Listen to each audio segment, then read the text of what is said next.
नमस्कार, good morning, सुप्रभात। स्वागत है आपका आपके पसंदीदा personal finance bulletin money morning में। मैं हूं आपके साथ मीनू शर्मा, लेकर हाजिर हूं आपके लिए आपकी जेब और जिंदगी पर असर डालने वाली सभी छोटी बड़ी खबरें। तो चलिए फटाफट शुरू करते हैं इस बुलेटिन में खबरों का सिलसिला। आधार कार्ड को फ्री में अपडेट करने की समय सीमा जल्द खत्म होने वाली है। यूआईडीआई ने फ्री में आधार अपडेट करने के लिए 14 मार्च तक का वक्त दिया था। माई आधार पोर्टल पर कोई भी नागरिक अभी फ्री में अपने आधार को अपडेट कर सकता है। ऑफलाइन अपडेट कराने पर 50 रुपए का चार्ज देना होता है। 14 मार्च के बाद ऑनलाइन आधार अपडेट कराने पर भी शुल्क लगेगा। यूआईडीआई ने 10 साल से ज्यादा पुराने आधार कार्ड को अपडेट करने के लिए कहा है। जिन टैक्स पेयर्स के मामले ई वेरिफिकेशन स्कीम के तहत चिन्हित किए गए हैं, वो असेसमेंट ईयर 2021-22 के लिए अपना अपडेट इनकम टैक्स रिटर्न 31 मार्च तक फाइल कर सकते हैं।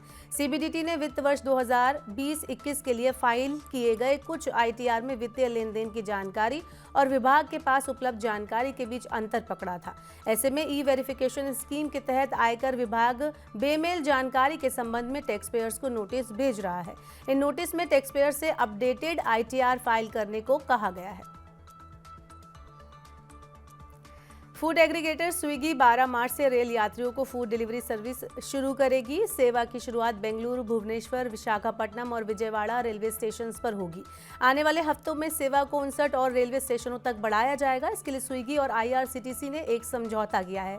रेल यात्री आईआरसीटीसी ऐप पर अपना पीएनआर दर्ज कर और फूड डिलीवरी के लिए अपने पसंदीदा स्टेशन का चयन कर स्विगी सर्विस का लाभ उठा सकते हैं। भारतीय स्टेट बैंक की स्पेशल एफडी स्कीम अमृत कलश में निवेश करने के लिए अब केवल कुछ ही दिन बचे हैं। एसबीआई की अमृत कलश एफडी स्कीम निवेश के लिए 31 मार्च 2024 तक उपलब्ध रहेगी। एसबीआई अमृत कलश योजना की खास बात यह है कि इसमें 400 दिनों की अवधि पर सामान्य ग्राहकों को 7.1% और वरिष्ठ नागरिकों को 7.6% की दर से अधिक ब्याज दिया जा रहा है।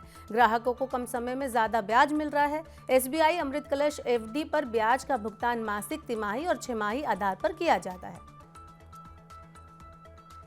बैंक खातों और खाता धारकों की सही और सटीक पहचान और जानकारी के लिए भारतीय बैंक जल्द ही केवाईसी प्रोसेस में एक एडिशनल वेरिफिकेशन लेयर जोड़ने जा रहे हैं।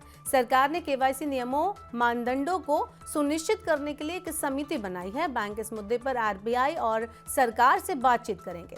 नए केवाईसी अपडेशन के तहत सभी बैंक खातों की जांच होगी। खासकर उन खातों की भी जांच होगी जब एक ही व्यक्ति के फोन नंबर से कई बैंक अकाउंट खुले हुए हैं। बैंकों को पेमेंट एग्रीगेटर से अलग अलग जुड़ने की जरूरत इसी साल खत्म हो जाएगी। आरबीआई गवर्नर शक्तिकांत दास ने कहा कि इंटरनेट बैंकिंग लेन देन के लिए इंटर ऑपरेटिबिलिटी इसी साल से शुरू होगी। इससे कारोबारियों को लेन देन की फौरन निपटान की सुविधा मिलेगी। इंटरनेट बैंकिंग ऑनलाइन भुगतान के सबसे पुराने और लोकप्रिय तरीकों में से एक है। फिलहाल इस तरह के लेन देन पेमेंट एग्रीगेटर के माध्यम से संपन्न होते हैं। इसके लिए बैंक को अलग अलग ऑनलाइन प्लेटफॉर्म के हर एक भुगतान एग्रीगेटर के साथ इंटीग्रेट होना पड़ता है। किसानों को डब्ल्यूडीआरए के साथ रजिस्टर्ड गोदामों में रखी उनकी उपज के बदले ऋण देने की सुविधा के लिए एक डिजिटल मंच शुरू किया गया है। इससे किसानों की आय बढ़ाने में मदद मिलेगी। सरकार का मानना है कि ऐसा करने से युवाओं का रुझान खेती की ओर बढ़ेगा। ई किसान उपज निधि प्लेटफॉर्म पर किसानों को बिना किसी गारंटी के 7% ब्याज दर पर आसान कर्ज मिलेगा। देश में करीब 1 लाख कृषि गोदाम है, जिसमें से डब्ल्यूडीआरए के तहत 5,500 से ज्यादा रजिस्टर्ड गोदाम है। खाद्य तेल का आयात कम करने के लिए सरकार ने तिलहन उत्पादन बढ़ाने का अभियान शुरू किया है। खाद्य तेल आयात के बोझ को कम करने और तिलहन में आत्मनिर्भर बनने के लिए 11,000 करोड़ रुपए का मिशन चलाया जा रहा है। इसके लिए जलवायु अनुकूल फसल किस्मों को विकसित किया जा रहा है। घरेलू मांग को पूरा करने के लिए भारत सालाना करीब 1.6 करोड़ टन खाद्य तेलों का आयात करता है। कीमतों में वृद्धि के बावजूद अधिक भारतीय अब पहले की तुलना में बड़े घर खरीदना चाहते हैं। 50% भारतीय अब 3 BHK घर खरीदना चाहते हैं। FICCI एनरॉक कंज्यूमर सेंटिमेंट सर्वे के अनुसार 2022 में सबसे ज्यादा संख्या में भारतीय 2 BHK घर खरीदना चाहते थे। 2023 में ये ट्रेंड पलट गया। केवल 37% भारतीय ही 2 BHK घर खरीदना चाहते थे। 3 BHK घरों की मांग विशेष रूप से बेंगलुरु, चेन्नई, हैदराबाद और दिल्ली NCR में ज्यादा है। हालांकि मुंबई मेट्रोपॉलिटन रीजन और पुणे में ज्यादातर लोग अभी भी छोटे घर पसंद कर रहे हैं। BYD इंडिया ने इलेक्ट्रिक सेडान सेगमेंट में प्रवेश करते हुए BYD सील को लॉन्च किया है। 31 मार्च तक बुकिंग कराने वाले ग्राहकों के लिए आकर्षक ऑफर भी पेश किए गए हैं। BYD सील 3 वेरिएंट में आएगी। सिंगल चार्ज में BYD 650 किलोमीटर की दूरी तय करेगी। नए लॉन्च के बाद इलेक्ट्रिक व्हीकल खरीदने वालों को नया ऑप्शन मिलेगा। राजनीतिक दलों को चुनावी बॉन्ड से मिले चंदे का हिसाब किताब मिलने में अभी वक्त लगेगा, क्योंकि भारतीय स्टेट बैंक ने राजनीतिक दलों द्वारा भुनाए गए प्रत्येक चुनावी बॉन्ड की जानकारी का खुलासा करने के लिए 30 जून तक का समय मांगा है।